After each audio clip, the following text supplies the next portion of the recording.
Unrivaled Nation, I wanted to make an exclusive educational video for you. In this case, it's a step-by-step walkthrough of how I use and build a hypothetical valuation framework. Now, I go into these individual categories in detail in my valuation course to sort of show how I think about it, but I wanted to make a step-by-step one video that covers the full framework so that way you can see for yourself if you're interested in thinking about the logic of using a framework like this. Every investor is different, but this has been a common question of, Daniel, how does this exactly work? So I wanted to actually make one video where you can see it.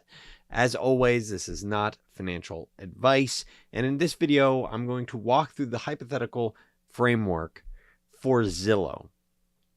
And we're going to go through each of these pieces so that way, it's easy to understand in terms of the framework, and you could think about how you might want to change it yourself. As always, you can go to file and copy whenever there's a valuation framework. So that way you just copy it and then you can change the inputs yourself, completely change around. Feel free to change around the framework. Usually anything in yellow or things that I'm personally changing, but if you save it yourself, then you can change the inputs as well.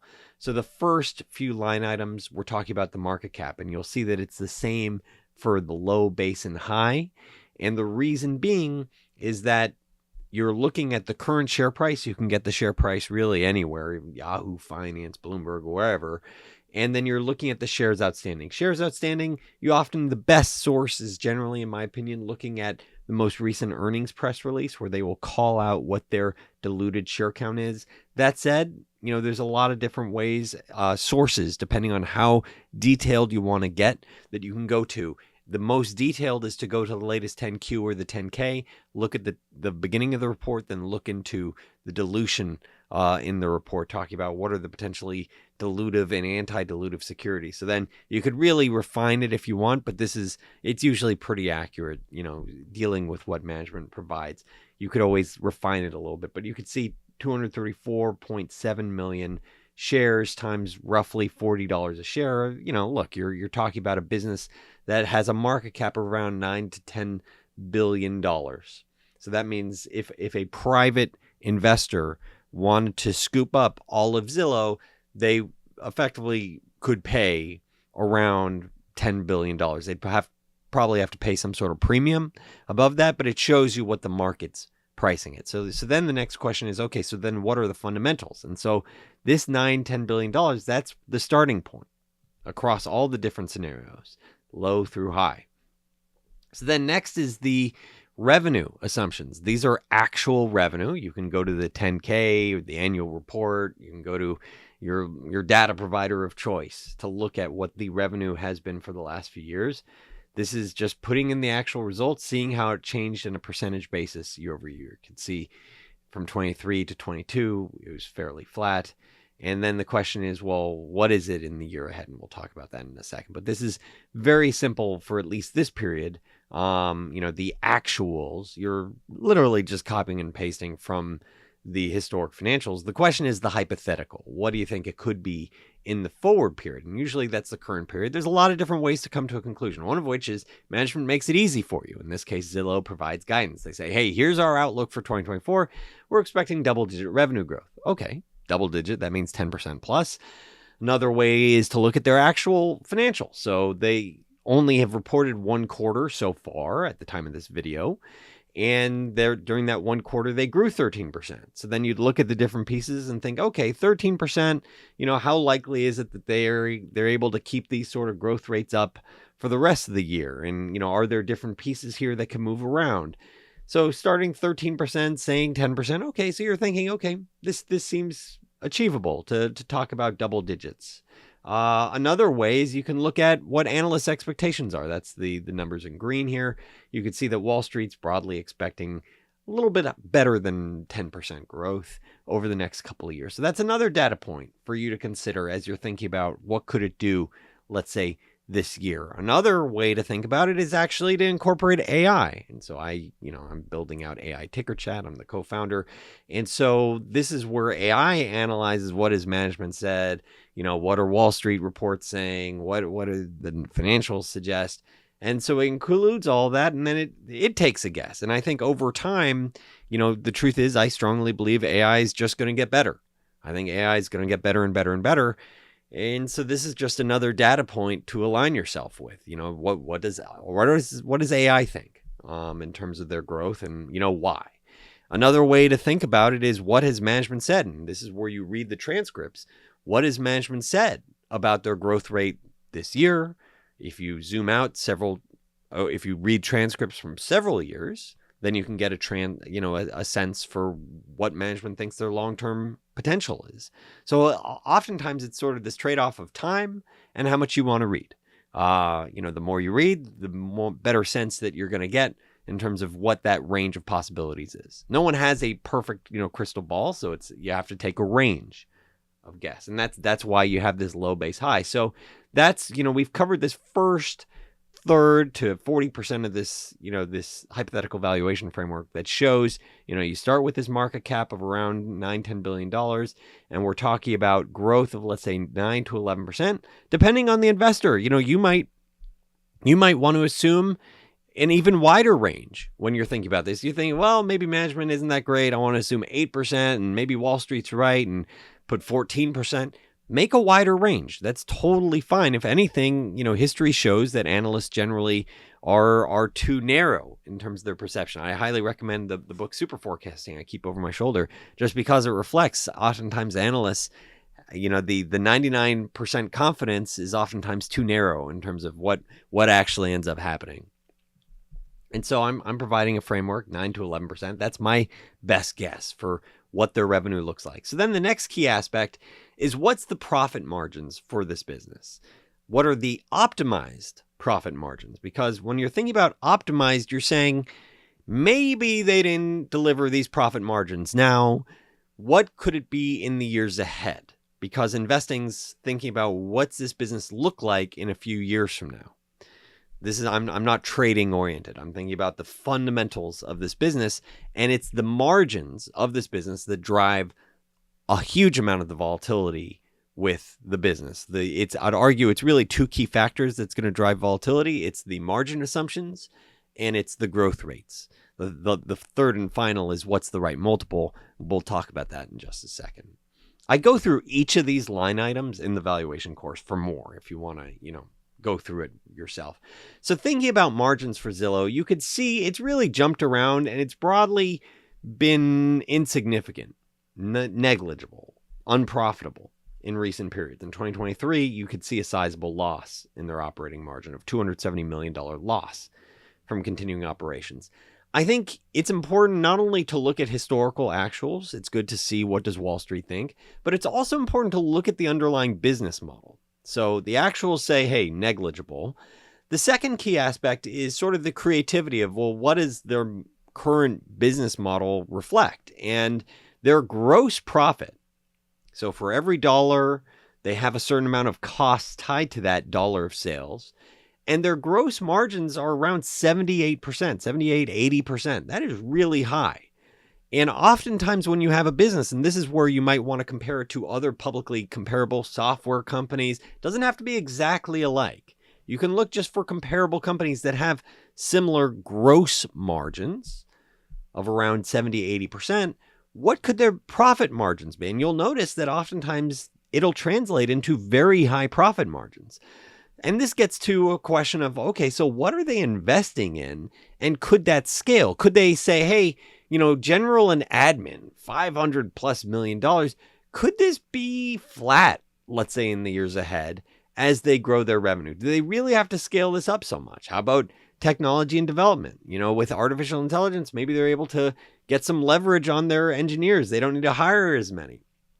So it's looking at this to think about, what could this shake out to be in the years ahead? You might also want to compare the actual free cash flow of the business, because it's possible they're saying, hey, we generate this loss, but our free cash flow is actually better than that. We'll talk about that in a second. So these are, a lot of different aspects for investors to think about in terms of the margin. Another critical aspect is to see, what has management said? This, once again, is about sizing up, not only one transcript, but sometimes you have to go back years.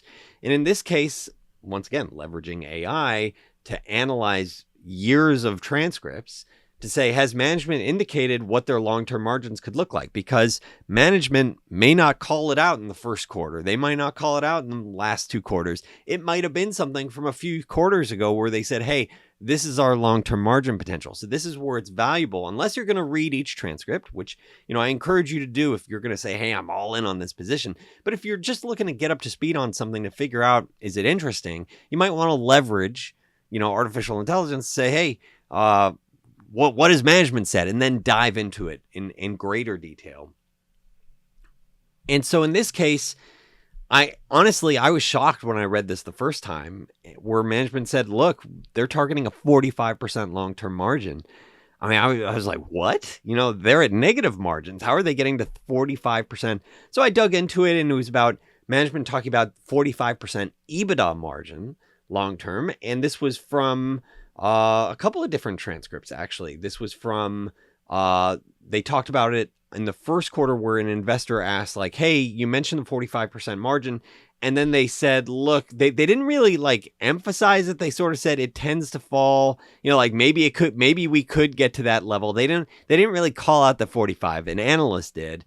And then, they talk about how we're investing through the cycle, but they did mention look, that number was called out 2 years ago. So jumping to the transcript from a couple of years ago, and it's very clear that they're targeting a business that's much bigger than the way they currently are. $5 billion in annual revenue, $2.25 billion in EBITDA. Now, this does include a segment that they subsequently divested, which would be their Zillow home offers or iOffers, whatever it was called, iBuying, whatever it was, for purchasing homes. And so they did talk about a 45% EBITDA margin. So that isn't crazy. So then you're going to want to make some sort of adjustment to think about, because every company oftentimes provides here's our adjusted profit figure. So you're going to want to think about okay, how does this actually translate into earnings? Does this actually translate into free cash flow?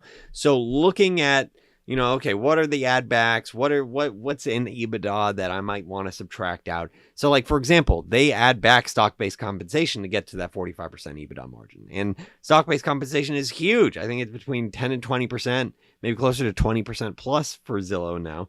So maybe long-term it gets to 10% or 5% stock-based compensation, in which case maybe you're talking about really 30 to 40% profit margins for them, thinking about what they could do. Keep in mind, this is nowhere near where they are today, but this is how you're thinking about, okay, with great execution, maybe this is what they could deliver on in the future. So we're really covered, I'd say, the first key half of this. And keep in mind, this optimized margin, this is going to be their future. This isn't just next year. This is going forward. This is not the margin that they're going to do this next year. This is what you think their full margins, their optimized margins could be long term. If it happened that they were at these margins this year, they would be at this earnings multiple. And the way you're looking at it is you take the implied sales, so you say, 1.9 times 10% growth. Okay, that gets you to the 2.1, assuming a 35% margin. So 2.1 times 0.35, you're talking about 750 million. Then apply a tax rate. Sometimes you'll have an interest income or interest expense. You can add that, subtract that here. But here it is. I'm just keeping it simple. Let's say assume a 20% tax rate. That gets you to around $600 million in earnings. So that means if they were at these margins this year, which they're not, they would be around 16 times earnings. So you could see, okay, if they're able to get to this margin long term, this might actually be an interesting multiple. So then you start thinking about, what does this look like in the years ahead? And so I'm assuming 5 years out and a different growth multiple. Now, this is, where you study what has management said, what have they talked about in terms of the opportunity. Once again, I encourage you to use a wide frame of possibilities. I'm using 7.5 to 12.5%. I think not only should you consider a wide range, but you also want a range where you say, hey, I feel pretty darn confident that it's going to hit the low side at least. And once you start doing that, then you could start saying, okay, well, this is my absolute low type of potential return that I think I can get with this company. And so this is, based on management's growth initiatives. They're talking about rentals. They're talking about their core business growing. They're talking about financing business. It wouldn't surprise me. They're expecting to grow, double digits this year. They're expecting to be able to keep that up in the years ahead. So, I'm giving it around that value and saying, look, if you're at 2.1 billion, this year, that means you're multiplying it by, 1.075, so 7.5% to the power of 5. So that's how you get to this $3 billion, $3 to $4 billion in revenue 5 years from now, 5 years beyond 2024. This is very rough.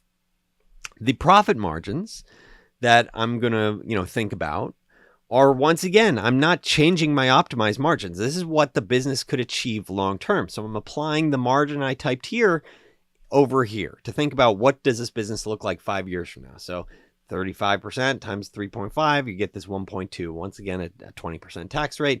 So you're talking around a little under $1 billion in profit for this business, hypothetically 5 years from now, roughly. This is a framework to think about, how does this business perform over time? The next is the earnings multiple. I think a key aspect to think about with earnings multiples is that at the end of the day, everything ultimately is tied to what's the yield that I can get on this business and what's the growth. And the reality is this business has increasingly cyclical aspects to it tied to the housing market, in addition to some structural growth drivers like capturing share in rental and financing markets. So looking at that, you once again, same type of dynamic with the growth assumptions. You want to put in a multiple where you say, hey, I'm very confident, it could achieve this in the future. And sometimes that means comparing it to a market multiple. The S&P at the time of this, publication, time of this video, trades at 20 to 25 times earnings. Another way to think about it is what's the free cash flow yield? If 20 times earnings is equivalent to, you do 1 divided by 20, a 5% yield. So 5% free cash flow yield that you could be getting, then plus growth. So then you're saying, okay, 5% growth, 5% free cash flow plus, let's say, a minimum of 5 to 10% growth. You start saying, okay, I can understand why investors would think 20 times is actually quite reasonable for this business. And so, this is a framework. You could argue maybe it should be 20 to 30 times. But once again, you want to have a framework where you can, depending on the type of investor, I personally like to say, I'm fairly confident that as a low, 17.5 times, would seem reasonable a few years out from now. So that's how you're looking at the earnings power 5 years from now, multiplying it by what you think a reasonable multiple could be a few years from now. And that's how you get this range of market cap value. So saying somewhere between 13 billion and 28 billion, and you could see, okay, that compares favorably versus the current market cap of, let's say, $9 to $10 billion. And then in this case, they do have a sizable net cash position that is significant relative to the market cap. So I would add that back, because in this case, if someone wanted to acquire all of Zillow, they would not only pay the price of the business, but they would also say, look, you have this excess cash on the balance sheet that's going to get dividended out, or, I'm not paying for that cash. I'm paying for this business. And so why don't you pay out that cash to yourself first and then, say, what's the value of this business? So I'm saying, okay, let's take the value of the business plus the cash. If they were in a net debt position, then I would just net it out by putting an interest expense here. So taking operating profit less interest expense. But I'm trying to keep things simple with a cash balance and thinking about, okay, the value of this business long-term, a fairly wide range, let's say 13 billion to 30 billion over the next 5 years, throw in a little bit of cash.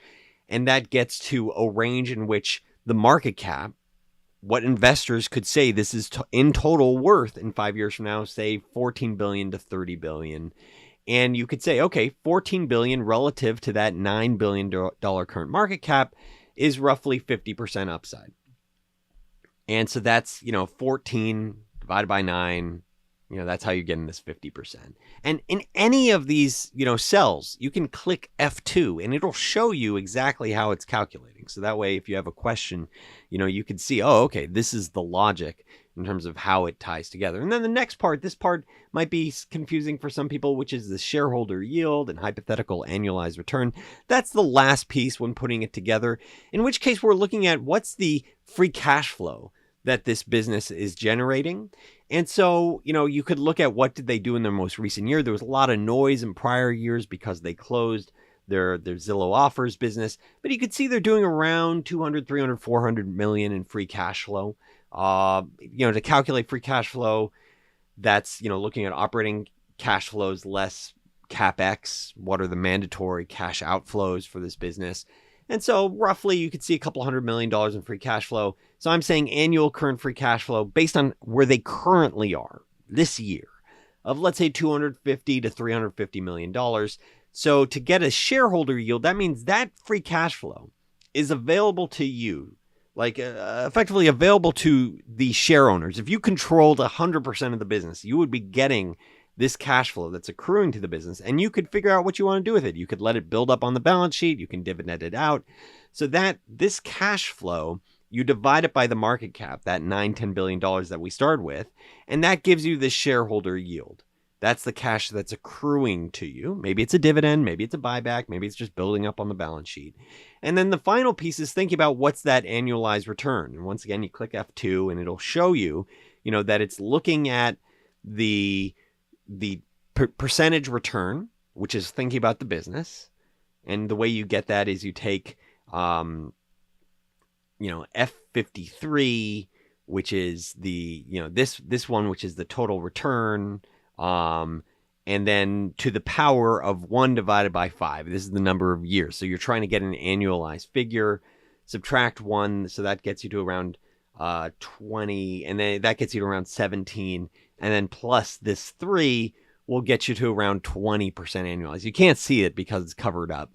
But that's, you can get very roughly, this is how you can get roughly the annualized percentage, which is taking the cash yield that you would expect to get and adding that to what you think the price potential annualized return could be over the years ahead. So this is a step-by-step guide to thinking about how to build a hypothetical valuation framework. I hope this video has been helpful for you. Thanks so much for tuning in.